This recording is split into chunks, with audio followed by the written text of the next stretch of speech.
everyone, this is Manny Hishman with the LARP.com crew, and today we are interviewing Michael Snead. How you doing, Michael? Doing pretty good. So thank you very much for taking the time to speak with me today. LARP.com is conducting this interview in order to get the true story of LARPers. All right. So, Michael, did you have any initial thoughts about what LARP meant before attending your first event? Well, my first event wasn't a role-playing game. It was a buffering game, which just means that it didn't have any role-playing. It was just the fighting. And basically, my first impression was something what's up with would be, I guess you could say, how someone who's never LARPed before sees role models. Okay. The movie. Yeah, I've seen that movie. It's a good movie. So, what was your first event? My first event was a Watts event for Way the Sword, and it was just a 20-person practice, Kill the King, deathmatch, stuff like that. My first official LARP was I was beta testing the game Origin for my friend Zach, and that was really fun. I got to be a spellcaster, which was something that always kind of interested me. Yeah, guys, for those of you who don't know, I have actually participated in a couple of events with Michael. I have participated in Origin, and I have been to some of his boffer practices in Jacksonville, Florida. That was a really fun experience. Michael actually taught us a lot of good ways of using boffer weapons. For those who don't know exactly some of the fighting stances and styles of boffer weapons, can you explain why you teach them and what purpose they have? I teach them mainly because in the 11 years I was a part of Watts, because it was a martial arts based game, and there was no LARPing, there was no classes or health points or anything like that. It was very easy for people to get turned away when they were new, because they weren't usually as skilled as some of the veteran players. And back when I first started, within about 8 months, we had about 100 people at practice, which was every week, or 80 to 100 people. And it was very easy for people to come out and being as nice as possible, they'd get kind of slaughtered, and they'd want to go because they didn't think they were having fun.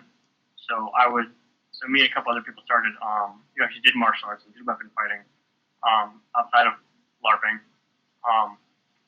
Would pull people to the side who are new, teach them stances to help better defend themselves, and teach them strikes so they could get that kill, get that win, and kind of build the confidence in themselves, whether they were doing it in a buffering game or moved on to another LARP. Okay. And also kind of help them, when people wanted to make that really awesome swordsman and they're trying to portray in a certain LARPs, they don't have to just go in there and say, well, I'm an awesome sword fighter because of my stats or my level or anything. They can also go in there and say, because of the skills I'm portraying and showing, I can actually more fully immerse myself into becoming that character that is a badass sword fighter. So I can attest to that too, exactly what you're saying, because I started out in Watts myself with Terry Crew, of course, and some of the things you guys taught us actually helped me in some of the boffer LARPs that I've been to, like Origin, of course. Shout out to Origin, guys. It was a very fun LARP. Origin. And like Rift Fallen and other LARPs like that. It actually prepared me to kind of use the skill set that, Michael and some of the other people taught me, and I really do appreciate that because, I'm a big boffer LARP fan. I love boffer LARPs. So, is there anything that you wish that you would have been better prepared for before your first event? Before my first boffer event, I would definitely wish I wish I wasn't as ignorant of the skill level that other people else been going into fight. Like I said, I imagined it as people just kind of randomly swinging swords around. But I got my butt beat my first couple of practices. As far as my first LARP, which have been Origin. I'm not really sure. I kind of whenever I start a new LARP, I really go in there with an open mind, just trying to learn the game. When I currently I do the LARP Empire of Roth, though most people know it as Borderlands. When I first entered Empire of Roth, I made a character that I had expected to die the first event, and he did because I was pushing the limits of what most new people do. I actually tried to overthrow a player government, do a coup, and I almost knew nothing about this game. I just wanted to test it out. So I usually try to just go in there with the character I expect to die. Right. So I think that's actually some of the best. That's that's a good mindset to go in, because you don't know what you're expecting. You just want to go in and have fun. So that is a really good mindset to have when you're going into a new LARP. Now, you mentioned Borderlands and Empire Roth. Can you explain a little bit of what kind of LARP that is to those who don't know? Sure, and I'll try to keep it short because usually I'll talk about this for 4 hours straight. Empire Roth is definitely completely different than most LARPs I've seen or been a part of, and I've tried quite a few. Basically, there are no classes. There is magic, and everyone can do it, but it's not based off of skill points or spell slots or anything like that. It's all based off of rituals, which can take between 30 seconds to even 2 hours to perform, and they have different effects.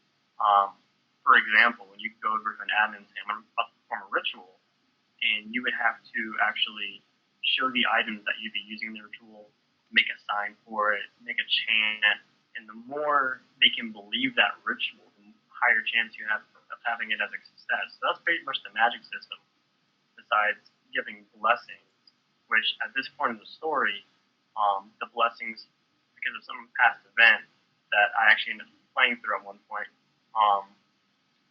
before the gods left us alone, you had blessings that you could do to heal people, turn the undead away from you, and so on and so forth. But besides that, every body part has 2 HP, but you don't go down until you lose 2 on the chest, and then you go to that bleeding out state. But in the end, it's a very, very free game. It's like an open world video game, you could say. It's on privately owned property, and it's really, really thick woods. You could go out there, and with the permission, you could cut down some trees, bring out some pallets or some other things, and build your own house, and that house will stay up year round. Wow. And I think my favorite thing to say about Empire of Roth is that there is a story going on, but you're not forced into that story. How we explain it to new people is there's the story, there's each faction's objectives, and then there's your objective. If there's something you want to do behind the scenes, you just go off and do it. You don't always have to have the admin knowing about it, or have certain people part of it.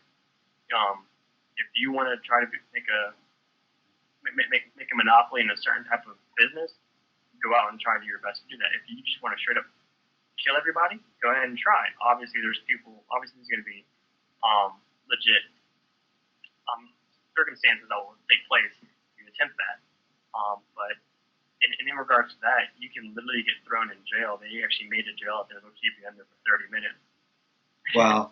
And if they claim that your character's in jail for more than 3 days, which is the length of the event, they'll just tell you to switch a character, and now you can't use that character until the time is up. So it's a very realistic game, but it's very fun. You can go out there and make your own town in the middle of the woods that's not part of the main town, and like I said, you can completely ignore the main story and kind of build your own story if you want. I think it's really cool that you mentioned that you can kind of build your own building or area, and then you could just leave it up year round. That is pretty awesome. So you could just go right back to it next game. Yep, I currently have a tavern that's right outside the main gates of Fort Finnis, which is the main town, and I go out there and I actually do serve alcoholic beverages and food. Obviously, people who are 21 and over, but we use metal, bronze, silver, and gold coins for currency. Obviously, 10 bronze equals a silver, 10 silver equals a gold. And so people will come over to my tavern, they'll eat, they'll drink, they'll gamble with dice or cards. And yeah, anything we can do, whenever people build it just really helps with the immersion. Right. So in LARP, what kind of character do you like to play the most? In LARPs, I usually try to go right off the bat. I try to go a basic sword fighter to see how well I do. In Empire of Wrath, which I've done the most was which is the tavern keeper Isaiah Rand, and he's very he's a good fighter because in his past he was a mercenary captain, which is how he got the money to open up his tavern. But he's very, very political. He doesn't try to be the leader, but he's definitely there to influence a lot of things, whether it's behind the scenes or out in the open. And those are usually the kind of characters I really like, especially when I'm watching shows like that. So, has Empire Wrath been the most recent LARP you've attended? Yes. Okay. I try to go there every month if I'm not busy. How would you say that LARP has positively affected your life? It's helped out in many great ways. Before LARPing, I didn't really have a lot of confidence in myself. I didn't have a lot. I mean, I had friends, but not a lot that really shared the same interests as me. So if I had friends to talk to at school or even before, or even outside of school, hanging out, besides playing video games, there was really nothing else I could really do with them that I was interested in. And when I went to MegaCon, which was my first con, I found Watts and I ended up joining and I got really into it. I found something I was really, really good at because at that time there was nothing I could say, well, this skill or this trait or whatever is something I'm really good at that a lot of people can't say. But joining Watts, I was able to say that now. I ended up growing a family out there, and with also Empire of Wrath, I ended up having a family out there. Like I said, it just really brought me a lot of confidence, helped me believe in myself a lot, and helped me out in real life in that regard. I'm sorry, it's kind of hard to explain a bit, but no, I get it. Trust me. So that's what it's all about, man. Like, you meet so many new people in these games, and you go into your first LARP not knowing what to expect, not knowing how people are going to react towards you, and it's like, after a few games, you just become close with these people, and it's like they just become, like you said, a family. It's a LARP family. So I totally get it. So it was hard when I had to retire from Watts last year. Oh yeah. So from your first event until now, how has your view of LARP changed over time?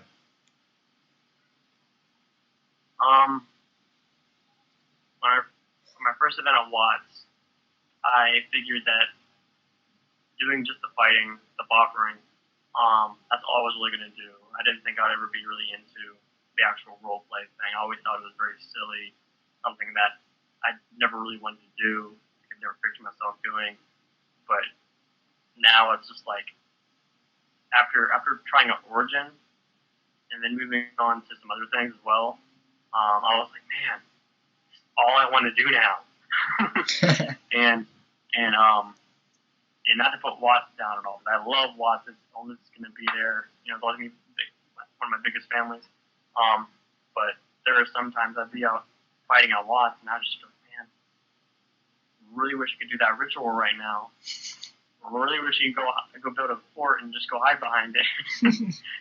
And so yeah, I literally got from my first event of just fighting, doing martial arts, weapons and whatnot, and foam fighting, over to over to Origin, and then Empire of Wrath. Now all I really want to do is the role playing part. So, what is the next big LARP that you're looking forward to going to? Currently, right now, just because I have 2 kids and I have a business I run. The only one I can really see myself going to in the foreseeable future that I can afford is Empire Rock, which is south of Tallahassee. It's a seasonal one that happens for about 6 months straight, 1 weekend out of every month. I'm hoping to go to the next one in February. Okay. Not too far off. So, Michael, my last question for you, and this is actually my favorite question, because everybody that I've met in the LARP community, including yourself, is a very creative individual. If you could choose the next greatest up-and-coming LARP idea, what would it be and why? Idea, huh? Gosh. Throw that out at me, it's going to make me really think there. I've actually had a lot.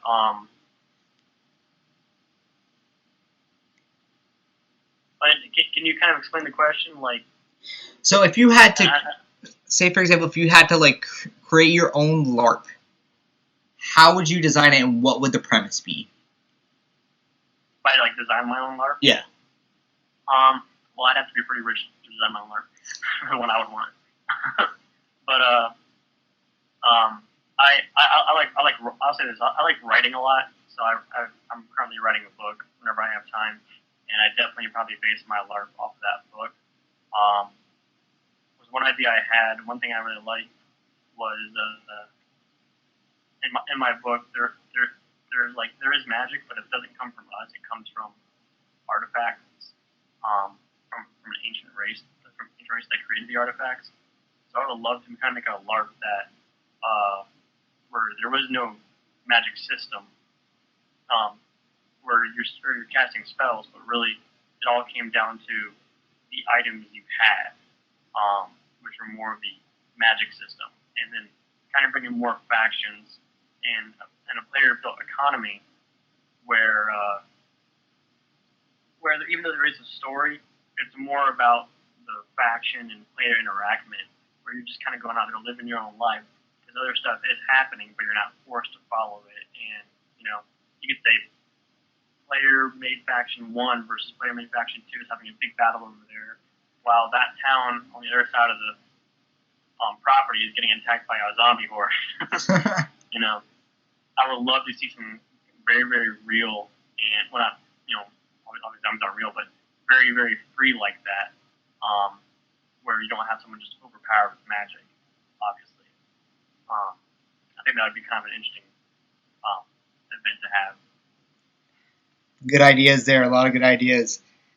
So, Michael, listen, I want to thank you so much for taking the time to speak with me. It was good to get your story and learn a bit about your LARP background.